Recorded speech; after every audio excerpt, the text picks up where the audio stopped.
Hello and welcome to the history of Bangalore. I am Ramjee Chandran and I'm glad I'm back. Thank you for joining me on episode 74 of season 2. I took a break of a little over 2 weeks to focus on writing the book, The History of Bangalore. Thanks to the many of you for checking in on me, and to everyone, thank you for your patience. Of course, when the book is out, I will let you know, and that'll be in a few months. Meanwhile, a very happy new year to all of you and yours. It is early January 2026, but in this episode, the first of a two-part episode, we will slide back in time about 460 years ago when Kempe Gowda was arrested. Those were the years that led to the Battle of Rakkasagi-Tangadgi, or Talikota as we know it, and that'll happen in the next episode. But before I do any sliding, I must take time to express my gratitude and greetings for the new year to my sponsors, the Prestige Group, for their support, which is what makes this podcast possible. Building cities, one landmark at a time, they transform dreams into reality. You can be a part of the future. Simply add prestige to your life. In the last episode, we talked about why Kempe Gowda was arrested. The reason that most historians give for this arrest was that he defied royal authority by minting coins, and some say it was a cooked-up charge put together by the jealous Paligar of Channapatna acting on old family enmity and jealousy. Either way, it would not have happened without the acting ruler of Vijayanagara, Aliya Rama Raya, making it so. No matter what the reasons given, Kempe Gowda was arrested because he did very well. Like many insecure bosses, Aliya Rama Raya distrusted competence. He doubted loyalty. He preferred men who needed him to men who could manage without him. A capable administrator reduced dependencies on the center, and a weak one requires constant supervision, and in a court like Aliya Rama Raya's, dependence felt safer than efficiency. Now, this kind of anxiety is not new to Vijayanagara. Long before the early modern world happened, ancient writers had already noted the same pattern. Around 5 BC, Titus Livius, the Roman philosopher known to the world as Livy, tells a story of one of the Romans when Sextus Tarquinius had sent an emissary to ask his father, Tarquin the Proud, advice on how to subdue the town of Gabii. Tarquin did not answer. Instead, he walked the emissary through his garden, pausing only to chop off the tallest stalks of poppy flowers with his cane. He didn't speak a word, but Sextus understood what his father was saying. Remove those who stand out. Cut down those who rise too high. In modern philosophy, this has come to be known as the tall poppy syndrome, and I wouldn't be surprised if it was a favorite of management seminars, HR especially. Well, it appears that Livy had ripped off Aristotle many years before Aristotle had told the same story, but differently. In his version, the tyrant walks through a field and strikes down the tallest ears of corn. They didn't call it plagiarism, they called it mimesis, the respect of imitation. But it seemed that Aristotle had a little mimesis of his own, because he appears to have ripped it off from Herodotus, who told that story a century earlier, with Thrasybulus giving the same demonstration to Periander. But anyway, it was tall poppy that won the branding war. The person who was not survive any branding war was Aliya Rama Raya. His belief seemed to be that he needed to treat successful Paligars as tall poppies and cut them down to size. Aliya Rama lived by this instinct. By the late 1550s, Vijayanagara still stood at its height of glory. The capital was prosperous, ritual life continued uninterrupted, envoys from around the world came and went, but something had changed in the tone of rule. Rama Raya no longer bothered with courtesy. Diplomacy in the Deccan rested on protocol: who waited, who sat, who was received first. Such gestures carried meaning that outlasted any agreements or treaties. Well, Aliya Rama Raya treated these gestures casually or deliberately ignored them. His attitude was not the arrogance of learned or successful men, it was the pettiness of small-minded people. And he started to display this terrible attitude to other kings, perhaps to show that he was superior. One example would be when Ali Adil Shah of Bijapur came to Vijayanagara as an ally. His armies had fought alongside Vijayanagaras in Ahmadnagar and other places. He expected recognition. Instead, he was kept waiting while lesser chiefs were received first, ahead of him. And when he finally entered, Aliya was still seated. No explanation, no apology. Ali Adil Shah completed this visit and returned home, but this incident lingered with him. Many of these interactions were driven by the same kind of petty ego and posturing, such as the time when Hussain Nizam Shah of Ahmadnagar went to see Rama Raya under some sort of duress. But Rama Raya did not give him the honor of going outside to meet him and kissed his hand when he entered the tent. Then Nizam Shah, with a little arrogance of his own, called for a bowl and a jug of water and washed his hands. He had not known if it was intended, but it seemed to signal that he had been polluted by the touch of Aliya Rama Raya. Not to be outdone, Rama Raya returned the compliment, telling one of his courtiers in Kannada, if he were not my guest, he would repent this insult. And then he called for water and then washed his hands. And then he made Nizam Shah receive betel nut directly from his hand, a gesture understood right across the Deccan as subjection. Such encounters multiplied. Some ambassadors were made to stand until invited to sit, and some were not invited to sit at all. On occasion, some of them were required to walk behind Rama Raya's entourage, forbidden to mount their horses until Rama Raya gave permission, and he did all this whimsically. But while all this petty posturing was going on, Aliya Rama Raya's armies moved with an intense brutality. Now, between 1558 and 1560, during the campaigns against Ahmadnagar, undertaken with Bijapur's participation, Vijayanagara's troops devastated wide stretches of territory. Towns were emptied and villages were burnt. Admittedly, these are the typical consequences of war, but the Vijayanagara soldiers seem to have adopted Aliya's arrogance as their own. They exceeded their limits, desecrating mosques, stabling their horses inside them, and then they insulted the honor of Muslim women and treated the Quran with public disrespect. These acts of military aggression, coupled with a blatant disregard for religious sanctities, placed the seeds of a very deep, vengeful resentment against Rama Raya in all the sultanates. Now, it has been pointed out that Aliya Rama Raya's actions were not unilateral, and that he was able to meddle in sultanate affairs only because one sultan would actively participate against the other. The events of the decade, including and around the mid-40s and the mid-50s, read like a litany of Rama Raya's hand in sultanate affairs. So, the reason Aliya Rama was able to get away with much of this was because the sultanates themselves were terribly divided. But in contrast, for all their aggression, Krishnadeva Raya or the other kings never wantonly disrespected places of worship. In fact, up to this time, religious intolerance had never appeared as a major issue in the Deccan. Historical accounts of life and society tended to underline the secular nature of kings and the plurality of the Deccan society, and this has been happening for centuries. In some ways, maybe the Portuguese were to blame. The violent assertion of their faith may have created an awareness among others that religion itself could become center stage in politics. And these Portuguese actions appear to have caused their own reaction, which is illustrated by the call once that Rama Raya received from Madras, or more specifically, Mylapore. In 1558, the Portuguese writer Duckwater records that Aliya Rama had led an expedition into Mylapore, and this was the center of Roman Catholic activity that included Franciscan houses and the Church of St. Thomas, which in Chennai today is known as Santom Church. A group of local residents had complained that the Portuguese had occupied much of their land all the way from Nagapattinam to Mylapore, and that they had destroyed local temples and shrines as a part of their evangelization. Now, according to these accounts, the groups appealed to Rama Raya as their overlord and requested his intervention in keeping them at bay, or better, driving them out. Besides, they added temptingly, the missionaries possessed substantial wealth, all of them just waiting for the taking. On the basis of this appeal, Rama Raya marched his forces into Mylapore, and he drew Vijayanagara authority into a conflict created by the Portuguese religious aggression.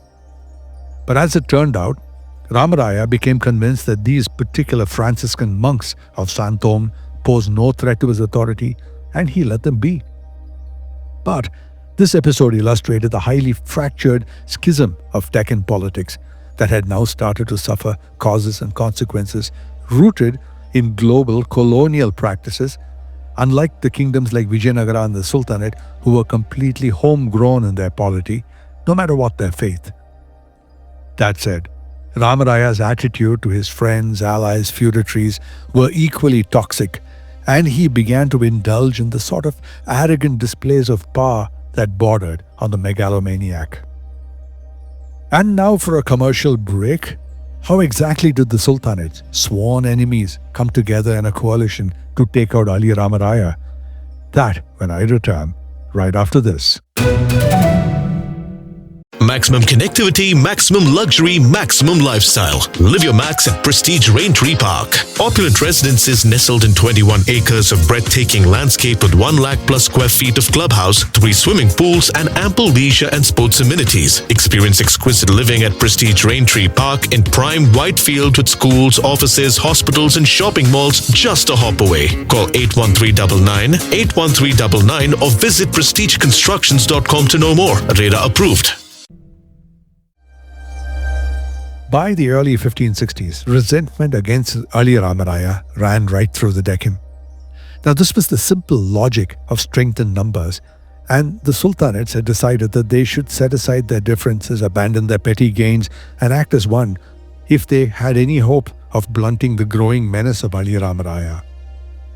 The first signs that the Sultanates were recalibrating their own relationships started to appear around 1559. Rama Raya's repeated meddling in Sultanate affairs, such as intruding in Ahmadnagar's succession disputes, coupled with all sorts of punitive campaigns that really went beyond military necessity, started to alter the cost-benefit logic of rivalry among the Sultanates. Victories between them no longer produced stability, and each intervention left behind only resentment without resolving their underlying disputes, and therefore the Sultanates, that had once seen Vijayanagara as a useful ally on occasion against the other, began to see them as a permanent and intrusive presence. Now Rama Raya's meddling had begun to change in character. Campaigns extended beyond reason, armies stayed longer than they should have, territories changed hands in ways they could not be easily reversed. Each victory produced new grievances, and nothing produced closure. And what had once felt to the Sultanates like manageable interference from Vijayanagara, merely an annoyance, now felt like a permanent threat, and the Sultanate courts that had tolerated Vijayanagara's presence as a useful counterweight began to experience it as pressure. By 1561, all this came out into the open, and a reassessment of where they stood was openly discussed.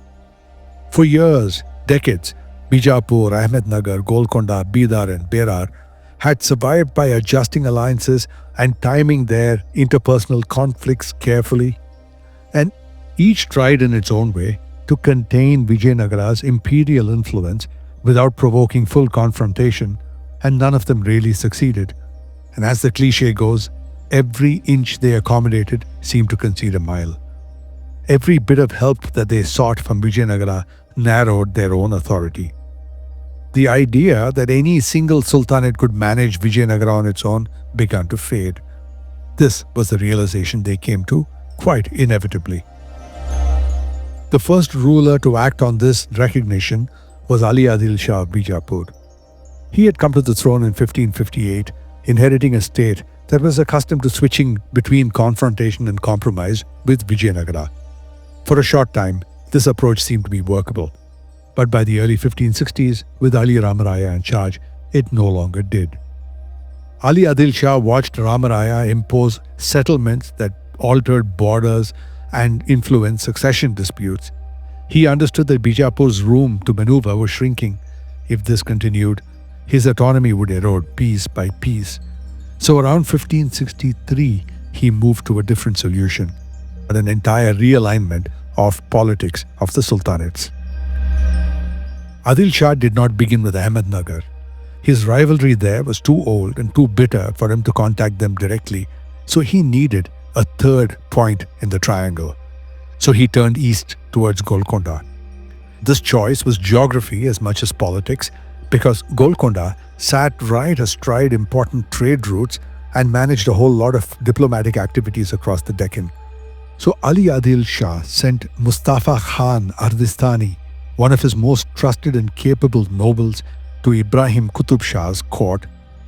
Mustafa Shah carried a clear proposal.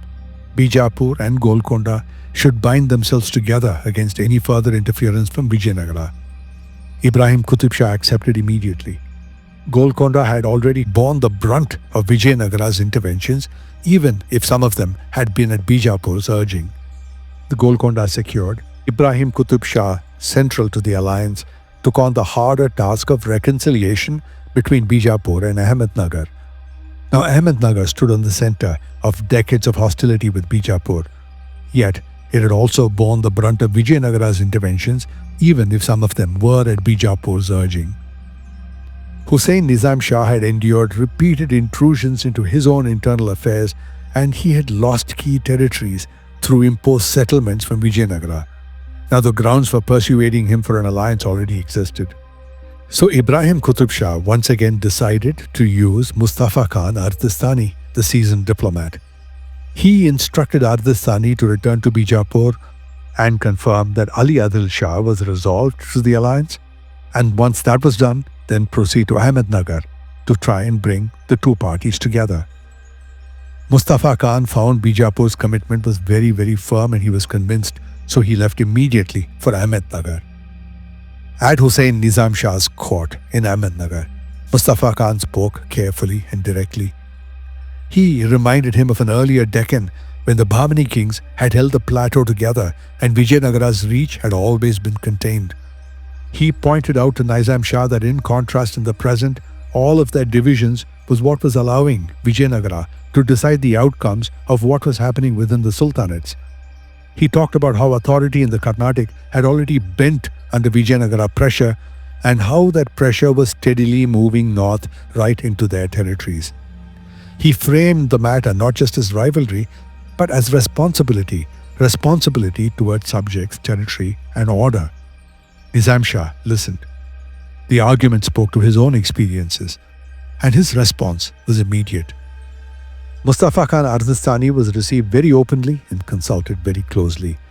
Court access was immediately granted to him, and discussions turned into agreement. And what was once intense rivalry with Bijapur suddenly started to give way to all kinds of friendship. And the alliance took shape in the way that the Deccan knew best: diplomacy enforced through marriage. Nizam Shah gave his daughter Chand Bibi in marriage to Ali Adil Shah of Bijapur. Sholapur, the fortress that had fueled decades of conflict, passed along with the dowry. A dispute that no campaign had resolved was settled all at once through marriage. But this marriage thing went both ways. Ali Adil Shah gave his sister Khadija Sultana in marriage to Nizam Shah's son Murtaza. Marriage put an end to all the suspicion between them. And from this point onwards, disagreements between Bijapur and Ahmadnagar carried consequences. It went beyond policy. Now they were family, and Golconda saw that that mediation had succeeded where all the force and all the battles had failed. So now with three principal powers aligned, the coalition widened. Bidar was next, and they just fully joined without any problem at all. Ali Barid Shah brought his forces into the Confederacy, and he would take the field at Rakkasagi-Tangadgi. But Berar refused. They stood aside. Ferishta, the writer, and other Persian chroniclers are very clear on this point. The Imad Shahi ruler of Berar refused participation because he had a personal hostility towards Nizam Shah and was not interested in making friends again. That enmity outweighed any strategic calculation. But Berar remained absent. It mattered little. The coalition did not need them. In 1564, the communication among the allied courts started to intensify. Routes were planned. Timings were aligned, war strategies were discussed. Armies were raised with the knowledge of one another's movements fully. Old rivalries had been set aside and their houses were bound. By 1565, all the objectives were fixed. What followed no longer belonged to negotiation in theory. The conflict, prepared through years of resentment and months of conciliation, now moved into the open, where it became clear that it would be settled on the banks of the river Krishna between the villages of Rakkasagi and Tangadgi. It would be a battle that would change the history of the Deccan. In the next episode, the dreadful and bloody Battle of Rakkasagi-Tangadgi, or Talikota as most know it. That episode is in the works and coming up in the next few days. Stand by for that. To all of you, a very happy and fruitful 2026. I am Ramjee Chandran, and this is the history of Bangalore.